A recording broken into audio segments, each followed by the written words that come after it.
The Little Prince by Antoine de Saint-Exupéry, VII. On the fifth day, again as always, it was thanks to the sheep, the secret of the little prince's life was revealed to me. Abruptly, without anything to lead up to it, and as if the question had been born of a long and silent meditation on this problem, he demanded, "A sheep, if it eats little bushes, does it eat flowers too?" "A sheep," I answered, "eats anything it finds in its reach." "Even flowers that have thorns?" "Yes, even flowers that have thorns." "Then the thorns, what use are they?" I did not know. At that moment I was very busy trying to unscrew a bolt that had got stuck in my engine. I was very much worried, for it was becoming clear to me that the breakdown of my plane was extremely serious, and I had so little drinking water left that I had to fear the worst. "The thorns, what use are they?" The little prince never let go of a question once he had asked it. As for me, I was upset over that bolt, and I answered with the first thing that came into my head. "The thorns are of no use at all. Flowers have thorns just for spite." "Oh." There was a moment of complete silence. Then the little prince flashed back at me with a kind of resentfulness. "I don't believe you. Flowers are weak creatures. They are naive. They reassure themselves as best they can. They believe that their thorns are terrible weapons." I did not answer. At that instant I was saying to myself, if this bolt still won't turn, I'm going to knock it out with the hammer. Again, the little prince disturbed my thoughts. "And you actually believe that the flowers—" "Oh, no," I cried. No, I don't believe anything. I answered you with the first thing that came into my head. Don't you see? I'm very busy with matters of consequence." He stared at me, thunderstruck. "Matters of consequence?" He looked at me there with my hammer in my hand, my fingers black with engine grease, bending down over an object which seemed to him extremely ugly. "You talk just like the grown-ups." That made me a little ashamed, but he went on relentlessly. "You mix everything up together. You confuse everything."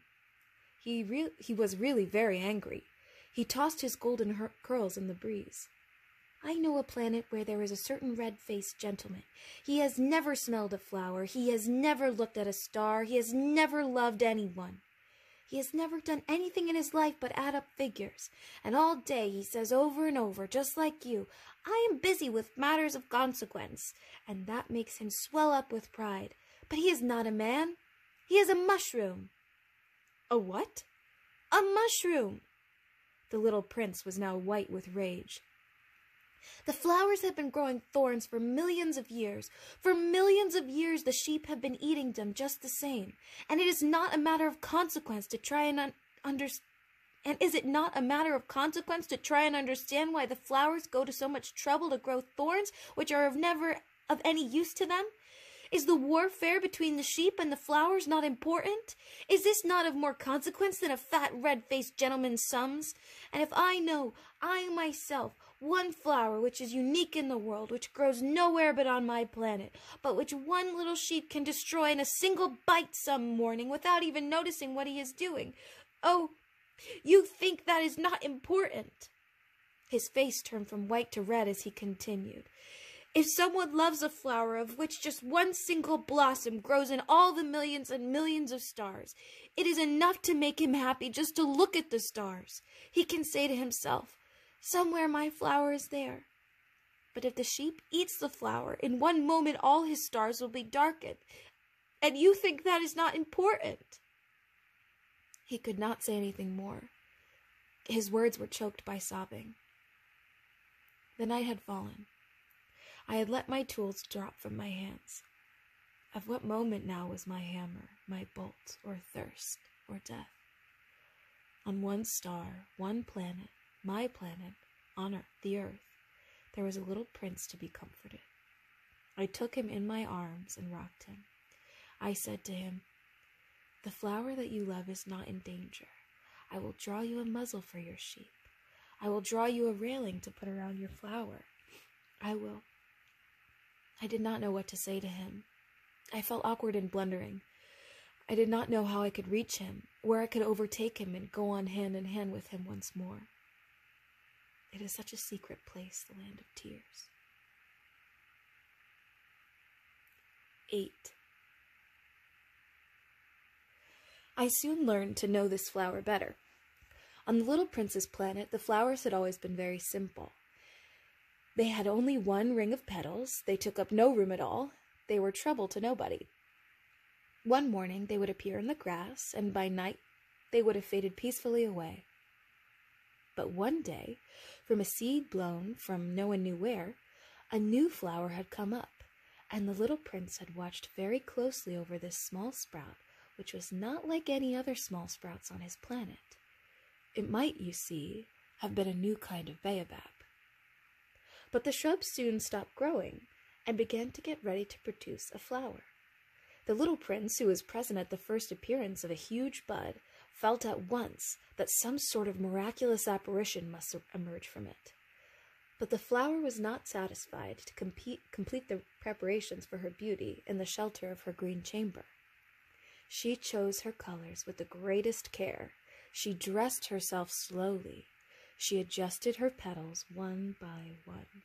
She did not wish to go out into the world all rumpled like the field poppies. It was only in the full radiance of her beauty that she wished to appear. Oh, yes, she was a coquettish creature, and her mysterious adornment lasted for days and days. Then one morning, exactly at sunrise, she suddenly showed herself. And after working with all this painstaking precision, she yawned and said, "Ah, I am scarcely awake. I beg that you will excuse me. My petals are still all disarranged." But the little prince could not restrain his admiration. "Oh, how beautiful you are!" "Am I not?" the flower responded sweetly. "And I was born at the same moment as the sun." The little prince could guess easily enough that she was not any too modest, but how moving and exciting she was. "I think it is time for breakfast," she added an instant later, "if you would have the kindness to think of my needs." And the little prince, completely abashed, went to look for a sprinkling can of fresh water. So he tended the flower.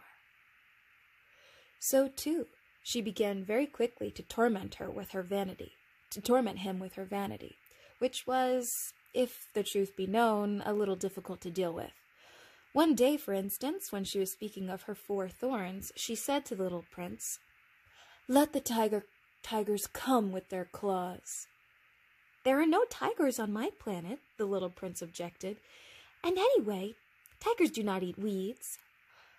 "I am not a weed," the flower replied sweetly. "Please excuse me." "I am not at all afraid of tigers," she went on, "but I have a horror of drafts. I suppose you wouldn't have a screen for me?" "A horror of drafts? That is bad luck for a planet," remarked the little prince, and added to himself, "This flower is a very complex creature." "At night I want you to put me under a glass globe. It is very cold where you live, in the place I came from." But she interrupted herself at this point. She had come in the form of a seed. She could not have known anything of any other worlds. Embarrassed over having let herself be caught on the verge of such a naive untruth, she coughed 2 or 3 times in order to put the little prince in the wrong. "The screen? I was just going to look for it when you spoke to me." Then she forced her cough a little more so that he should suffer from remorse just the same. So the little prince, in spite of all the goodwill that was inseparable from his love, had soon come to doubt her. He had taken seriously words which were without importance, and it made him very unhappy. "I ought not to have listened to her," he confided to me one day. "One never ought to listen to the flowers. One should simply look at them and breathe their fragrance. Mine perfumed all my planet, But I did not know how to take pleasure in all her grace. This tale of claws, which disturbed me so much, should only have filled my heart with tenderness and pity. And he continued his confidences. The fact that I did not know how to understand anything, I ought to have judged by deeds and not by words. She cast her fragrance and her radiance over me. I ought never to have run away from her. I ought to have guessed all the affection that lay behind her poor little stratagems. Flowers are so inconsistent. But I was too young to know how to love her. 9. I believe that for his escape, he took advantage of the migration of a flock of wild birds. On the morning of his departure, he put his planet in perfect order. He carefully cleaned out his active volcanoes. He possessed 2 active volcanoes, and they were very convenient for heating his breakfast in the morning. He also had 1 volcano that was extinct, but as he said, one never knows. So he cleaned out the extinct volcanoes too. If they are well cleaned out, volcanoes will burn slowly and steadily without any eruptions. Volcanic eruptions are like fires in a chimney. On our Earth, we are obviously much too small to clean out our volcanoes. That is why they bring no end of trouble upon us. The little prince also pulled up, with a certain sense of dejection, the last little shoots of the baobabs. He believed he would never want to return. But on this last morning, all these familiar tasks seemed very precious to him. And when he watered the flower for the last time, and prepared to place her under the shelter of her glass globe, he realized he was very close to tears. "Goodbye," he said to the flower. But she made no answer. "Goodbye," he said again. The flower coughed, but it was not because she had a cold. "I have been silly," she said to him at last. "I ask your forgiveness. Try to be happy." He was surprised by this absence of reproaches. He stood there all bewildered, the glass globe held arrested in midair. He did not understand this quiet sweetness. "Of course I love you," the flower said to him. "It is my fault that you have not known it all the while. That is of no importance. But you have been just as foolish as I. Try to be happy. Let the glass globe be. I don't want it any more." "But the wind."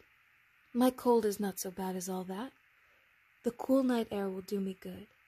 I am a flower." "But the animals." "Well, I must endure the presence of 2 or 3 caterpillars if I wish to become acquainted with the butterflies. It seems that they are very beautiful. And if not the butterflies and the caterpillars, who will call upon me? You will be far away. As for the large animals, I am not at all afraid of any of them. I have my claws." And naively, she showed her 4 thorns. Then she added, "Don't linger like this. You have decided to go away. Now go." For she did not want him to see her crying. She was such a proud flower.